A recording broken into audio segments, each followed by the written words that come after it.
This week on One Crazy Story, my guest joins us to talk about how he lost his virginity.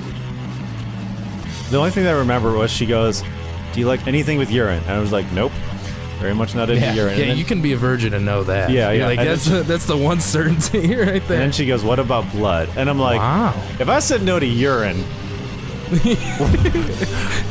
what would make you think that blood would be on the table? Yeah, no, I hate urine. I like copper smells. I don't like asparagus smells.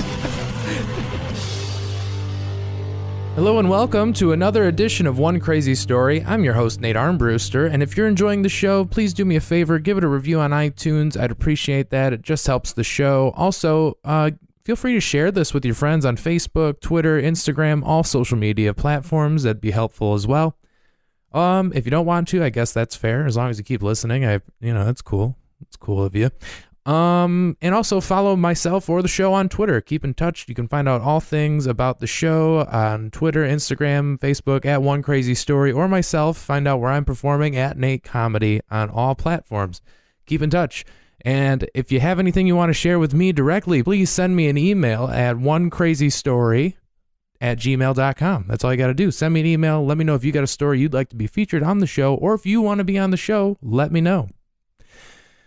Funny story about this week's episode. I recorded this over a year ago with a friend of mine, and I may or may not have had some serious computer issues that made it hard to find the audio. And I actually came across it this last week, and I thought I had to post this because it just made me laugh going back and listening to it. So you'll enjoy this one. It's all about losing your virginity. It's an uncomfortable situation for everybody, but this situation in particular is very uncomfortable, but unique. So sit back, relax, and enjoy the show.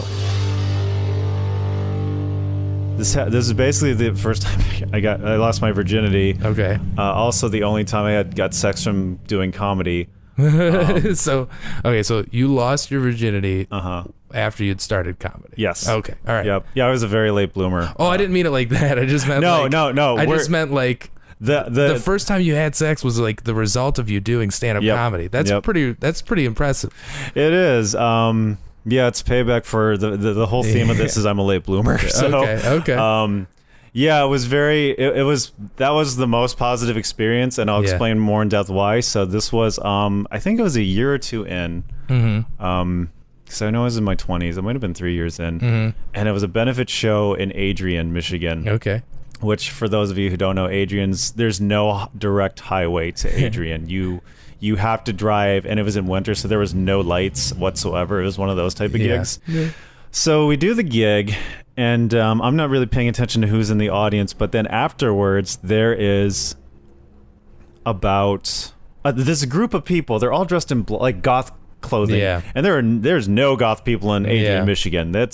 They very much stand out, and they approached us, and they all have British accents, and they're like congratulating us. They really enjoyed the show, and come to find out, they're a rock band from England that moved over here to start anew. They changed so they were called MT, the letters MT. No way. TV. MTTV. MTTV, because that's MTTV, great. yeah, that's great. Oh my god. So it was 3 dancers, 1 singer, a bassist, a drummer, a guitarist. 3 of them were married to the manager. Oh wow. And their producer was like a stockbroker guy. What a random place to meet these people though. Adrian? Adrian. Britain? From Britain. Yeah. Of all the you know, Nigel, this isn't working here. We came to America to make it. You know where the land of milk and honey is for music? It's Adrian, Michigan. Yeah, no, I'm sure they had a connecting flight in New York. Yeah. And they're like, yeah, we could stay here. Where some industries at? Nah. CBGBs? No. Yeah. LA Cafe in Adrian, Michigan.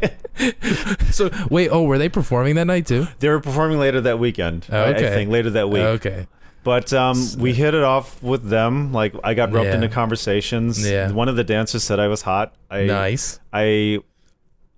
She was attractive, but like I you didn't really pick up on not it. really, and I didn't want to hurt her feelings. Yeah. And she, I guess, understood. Yeah. So eventually, the manager comes up to me and he says, "We're having a party soon. do you want to come out and do a gig? And I'd never done a party gig before, but I'd been around long enough to be like, that's going to suck, I think. Mm-hmm.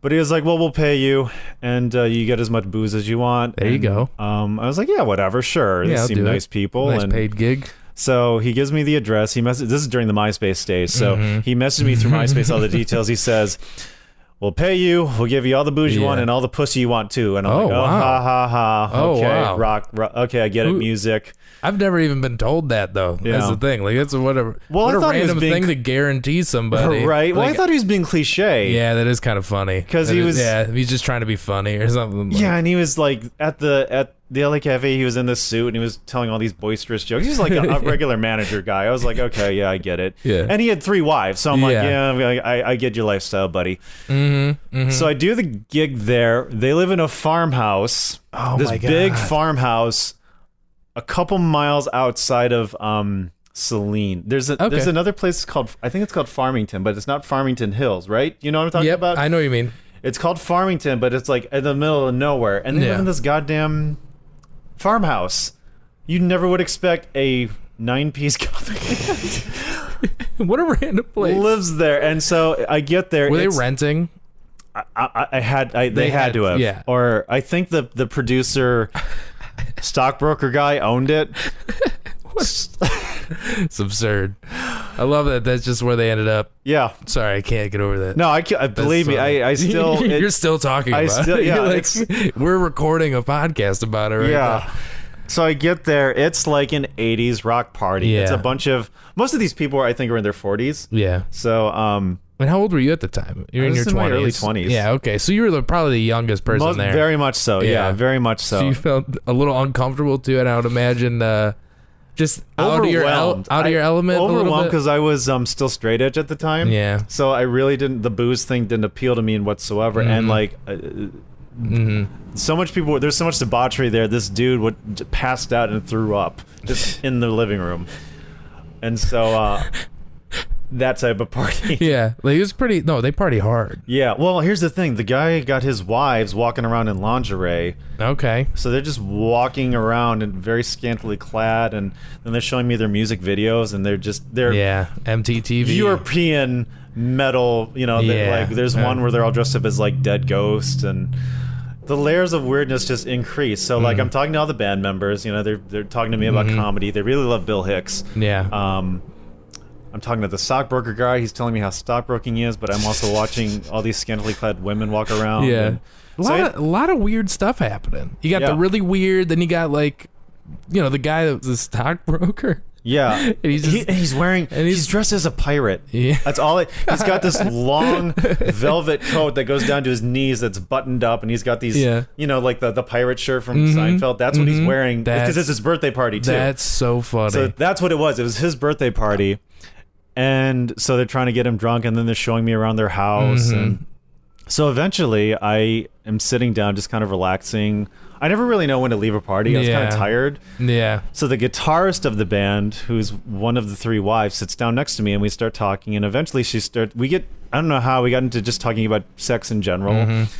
And the women in lingerie, the wives in lingerie, probably. Probably like, it's probably okay to. This probably isn't a taboo I think subject. this is okay to. Yeah, this probably isn't a tab. They might be down to chat about this. Boobies, record needle scratches. What the fuck? Look, man, this is a classy joint. Like that's like the one topic they can't stand. Look, man, this is a wholesome house. Did you see the Jesus cross when you walked in? We're severely Christian. Yeah, severely. Oh, sorry. I'll just walk out. So she starts asking me things that I'm into, and I'm just like, I like this, and then eventually she parses out that I'm a virgin. She's like, I knew that, and I was like, okay, fair enough. Yeah. Oh wow, she called you out. Yeah. And it hadn't even come up. She just was like, well, it kind of led up to the conversation. Just forget how it got to that point. I think she was asking me so many things. She just kind of was like, have you had sex? And I think I said no, and she's like, okay, and this was one of the wives. Yes, one of the wives. Okay. I remember the only thing that I remember was she goes, "Do you like anything with urine?" And I was like, "Nope, very much not into urine." Yeah, then, you can be a virgin and know that. Yeah, yeah. Like that's the one certainty right there. And then she goes, "What about blood?" And I'm like, "Wow, if I said no to urine, Well, what would make you think that blood would be on the table? Yeah, no, I hate urine. I like copper smells. I don't like asparagus smells. I'm more of a piss guy. Yeah, I'm more of a... I guess if I had to choose, probably piss. Yeah. If God, I had to, if one of those things had to spill into my mouth accidentally, I think I would go with the urine because blood is just out off the table for me. Yeah, blood's just I don't even I don't need either one. Nope. I'm good. Nope. But I love that she went there. She's like, Mike doesn't like piss. Nope. But how do you feel Might about like blood? Yeah. I'm just glad she didn't go with feces. Not that I would have said no to that, but like she didn't bring that up next. She's just like, clearly this guy doesn't like fluids. All right, I'm done. Yeah. Yeah, maybe he's just into just standard sex. Yeah, just right, normal. Can't he just be a normal meat and potatoes? Meat and potato sex. I was a meat and potatoes guy. So it doesn't go any further than that. Yeah. She's just like, oh, I knew, and then we played some more game. Like we just kind of played like word association games because we were both bored. And then I left. And then the next day or two, she messages me on MySpace and says, "Hey, thanks for coming out." And then she's like, "I would like to be your first." Wow. And I was like, so first of all, I have to be one of the 1% of the population to have ever gotten sex through MySpace. Right. That wasn't through a spam bot. Dude, what a way to get it started, right? Yeah, MySpace? And you put it in your top 8. Here's my naivete. I was like, well, is your husband okay with it? And she's like, well, yeah. So she basically goes, he totally understands. We do this all the time. He understands I like to indulge myself from time to time. And he respects it. And I was like, well, what about safety and all that? And so we discussed, STD, like sexual history. And she was like, I'm clean and I practice safe sex. And I was like, okay, well, as long as he's okay. Wow, like she didn't strike me as the type of person that would be like she seems, from the sounds of her, she sounds like the type of woman that would totally message Facebook to say, hey, I want to be the first woman you have sex with. But she's very professional about it. She's like, look, here's my papers. I'm clean. I mean, she was, like I said, 40s, I think. Yeah. So definitely, she knew more what to do than I did. Yeah. And this is I was like, I mean, that's it's still uncomfortable, right? Like, well, it was like I'm a very, and this is gonna come out in the second story. I had a very dated idea of what any type of romantic or any type of intimacy was. Yeah. So I still identified as Christian at the time. Yeah. I still thought I was going to get married and have kids someday. Like I still had this very rigid idea of what my first time should be. And then when this came out, I was like, and I was taking a psychology of sex class at the time, and we had this the class is all about basically an ideal time to have sex is in a space where you will not be judged and when a person will respect you. And you can also feel comfortable knowing that if you say no, they'll respect that too. And that's the definite vibe that I got from her. Yeah. Like I knew, she clearly understood that I was a virgin. So she clearly understood that I would be a bundle of nerves. Yeah. But but this is the first woman who explicitly said, I'm interested in you sexually. Mm-hmm. And when she said, yeah, her husband understood, I was like, I'm probably not going to ever have as positive as a first time. Absolutely. Anywhere outside of this. And that's probably the best way to do it, honestly. It was. Because then you're right, you knew you wouldn't, you could just, it was all out on the table. Yeah, no judgments. Judging. Yeah. So she's obviously comfortable with the situation, and so are you. Yep. And you're like, there's no better way to just get this out of the way, and like at least, like, if I want a good first time, this is a good first time, strictly because I'm safe with this person. And yeah, that's pretty much what it was. So I said, yeah, let's do it. She ended up getting like sick with a cold, so our initial date ended up being delayed a week. You're like, can I see those papers again? Yeah, right. To make sure. Right. I don't know. You can get sick on me right now? Well, and here's the thing. She wanted to do it the night of the party, but she was like hostess, so she's like, I had to behave that night. I'm like, oh, okay. Yeah, right. That was the one night she had to behave. I was in my lingerie. Yeah, I didn't want to. Well, she wasn't. She was just walking around in a bikini top and like her pants. That's okay. Everyone else was, but so I go out there. So you go back to their place. Yes, I'm going out to the farmhouse. Nice. You got to drive to get it. So I get there, the park. I get out. As I'm going to the house, the drummer is leaving, and she goes, "Hello, dear. She's waiting inside for you." Wow. Did this feel like still you were just like, all right, let's do this? Yeah. No doubts yet? No doubts at all on the drive over? Because that was a long enough drive. I'm sure you had enough time to think about it. I don't know if there were doubts. So I had this sense of like it would be private. Yeah. And then when the drummer's like, she's waiting for you inside. I'm like, well, so much for that. Oh, thanks for just, yep. Now, so she told the whole house. Okay. Yeah, well then. No, a British drummer knows how I lost my virginity. So then she goes, so-and-so, your virgin's here. So she shows up, she's dressed nicely, and she's like giggling. She's like, it's almost like it's her first time. That's how like giddy she is. Because like when the drummer goes, your virgin's here, she's like laughing nervously, and she's like, hello. And oh, wow. I'm like, hi. And she's like, I managed to get the bedroom tonight, which means... Where else would we have been? Well, all of them live in the house. Oh, my God. By the way, their transportation was a school bus. Mm-hmm. They all share one bus. They all, like, when we said goodbye to them at the LA Cafe, they got on a school bus. Oh, my God. Like, so I get there, and she's like, I managed to get the one bedroom alone in the house tonight. I'm like, okay. Which means to tell me that they rotate or something. Yeah. I don't know. So you still feel safe at least. You're like, all right, well, at least we have a room. Yep. And so I'm not doing it in front of them. Yeah, right. You're like, yeah, okay. Which that would not have shocked me at that point. Well, yeah, right. Yeah, it's like, yeah. What is everybody to watch? What? Yeah. What is this? Husband's there. Wives got to watch. They'll jump in on occasion too. You know. Just. So you guys get the bedroom. So we get into the bedroom. We and we have sex. It's slow. She can definitely sense that I'm nervous, so she eventually has me lay down and just takes control. So it's just flat out sex. You weren't like there was no like, okay, here's how it goes. She wasn't like teaching. You know what I mean? Like no, she pretty much just like what she do you asked me a couple of things. Yeah. I think. Yeah. And I really didn't know what to expect or want really. Yeah. So I was like, let's just do this. And then when I actually got naked and it was when she was like gets down on her knees and spreads my legs that I go for the condom because in my head I'm like, oh, safe sex just all the time. She goes, right. I'm going down on you without a condom. I'm like, all right. She's obviously a seasoned veteran. Let me put it this way: when it got to the time that we were about to do like actually have intercourse, I was like, how do I put the condom on? She just goes, don't move. And I was like, okay. And yeah, we had sex and. She asked me what that experience was and what I thought, and we talked about just general things, and I ended up, we had to take a break, so I went to go to the bathroom, so I put pants on. Yeah. I go down the stairs.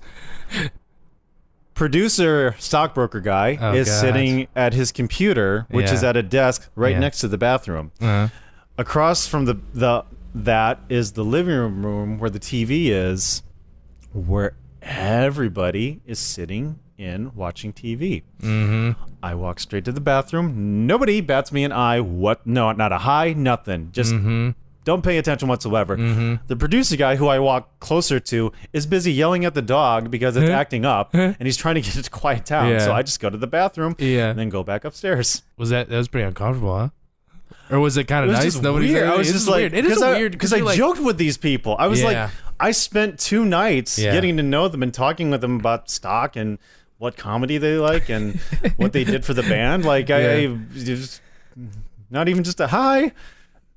How's it going? Oh, you just had sex by one of my wives. Yeah, no, nothing, none of that. And bathroom's down the hall to your left. Yeah, right. Oh, yeah, okay, yeah. Help yourself. Right there. Anything in the fridge. Yep. Like, wow, none of that. What a crazy way to lose your virginity. Yeah. So and then went back up. Talked some more, and then it was done. I was like, thanked her, goodbye, and did you stay the night? No, it was clearly we didn't explicitly say you're not going to stay, but I didn't expect to. Yeah, and she was comfortable with like we were both okay with it. And then I thanked her the next day, and she's like, "Oh, thank you. It's just nice to indulge on somebody, you know." And so we kept in touch loosely. My problem is I'm a very introverted person, so I don't go out much. So my one regret is I didn't maintain the friendship as much as I would have liked. I did visit one of their shows once. The sad part was that they weren't very well received here. I think people kind of viewed them as a joke because it's just so different. Well, it's very different. Common. They have the dancers, and so like they did like Don't You Wish Your Girlfriend Was Hot Like Me? They did like a cover of that, like in metal style. Yeah. So eventually they moved back to England, I think. Wow. But I come to find out later, years later, I learned that before they were MTTV, they were known as Rock Bitch. No shit. Rock Bitch was a pagan all-women band that played naked on stage and had sex on stage. No shit. They had a cult following overseas. Like you can find there's videos of them online that you can find. They had different names then, and they had like this huge website, and they got shut down a few times. Wow, how'd you find out about that? You just do some like internet searching of the one of the guys who ran there's that gig in Flint, that guy who ran that. He knew about them. He was like, no way. I was telling him the story, and I was explaining to the band, and he goes, Rock Bitch. And I'm like, what? He's like, Rock Bitch. Dude. And I was like, what do you mean? And he's like, oh, yeah, no, they're Rock Bitch. And I'm like, oh, really? And he's like, yeah. And I was like, this person and this person? He's like, yeah, all of them. Yeah, they were known as Rock Bitch. And they were a pagan band, which maybe was like, God, had I known that when they were asking me about being a virgin, I might have second guessed coming out there. Seriously. Wow. Damn, but dude. yeah, they had like this big cult following before they came over here to become MTTV. Jesus. And I just happened to be one of the lucky people to meet them for like the year or two that they were here. Wow. It kind of felt like I do this as a joke. I'm like, I know what every woman feels like when they fuck Bruce Wayne. That it's Batman. Yes. That's exactly what this feeling was. Yes, that's funny. But it was the best. I for a while I was regretful because I still had my like Christian beliefs that I at the time I felt like I cheated, like I was being adulterous. Yeah. But now I look at it like, no, I wasn't. That was all he knew, she knew. It was all consensual amongst their part. And when I came to learn more about polyamory, I just knew that was just totally natural and there was no judgments. And I couldn't have asked. It's just different. It's just a different way of life. It's just, but like, it was all consensual. Everybody was okay with it. Yeah. Well, and you were safe. And it was. And it was a one-time deal. There was no expectation that I would maintain a relationship with them. No. It was more just like, she found me attractive. So did she ever, was this like a thing was it something about taking her virginity? Like, it was something like that? Like, you think she was into that? I think they were just sex positive. Yeah, and she just wanted to have sex. I think and since you just I think sex for them was a good, just not like, I don't think they were having sex with people willy-nilly. I think they just enjoyed it to a level where, like, if they found people that they were attracted, because just an open relationship. Yeah, there's some polyamorous couples where that's kind of how it is. It's just like it's there's no boundaries about if you find someone attractive, you don't need it's okay to pursue anything to pursue like a physical sexual relationship. It might be a one-time thing, it might be a consistent thing. They're never consistent, but like I think she was just so comfortable doing that. I read an account on their website where they had sex with a fan. Oh, really? And the whole band did. So, okay. I just think they were okay with that, and it wasn't like this big to-do that required all of this courting that like traditional dating or whatever had. For them, it was like, oh, well, these are things that I like, and I happen to meet this person who fits this criteria. It's really no different. No. And it worked, it was great for me because I was introduced to these really great people that were all of them were friendly and were very welcoming and just hospitable, and I've tried reaching out to them just like through their general Facebook page just to like try to keep in touch, but also to be like, thank you so much for providing that like safe experience. Yeah. Because I took it for granted at the time because I was still in my early 20s. But and you didn't really understand it yet. Or at least your feelings on it. Yeah. I'm not saying everybody should have sex with the third wife of a polygamous rock star couple. But if anybody were to ask me advice on like what's a good time to have sex or something, I would try to like tell that story to explain why it was so. It was an absurd scenario, but it was the right time. But here's the thing though, there was so much negotiation. We messaged each other about 10 times before I finally said yes. Yeah. And They were very lengthy emails about like safety and expectations, and was everybody involved okay knowing that this was going to happen? Like I took this. I wanted to be respectful. I didn't want this to be secretive. Like everything, it was full transparency. Yep. And that's in any relationship, I really highlight transparency as being very important with any type of relationship, even if it's platonic. And like, that was such, that was like the greatest example of that. Yeah. And so that was how I lost my virginity, and was the only time I ever got laid from comedy.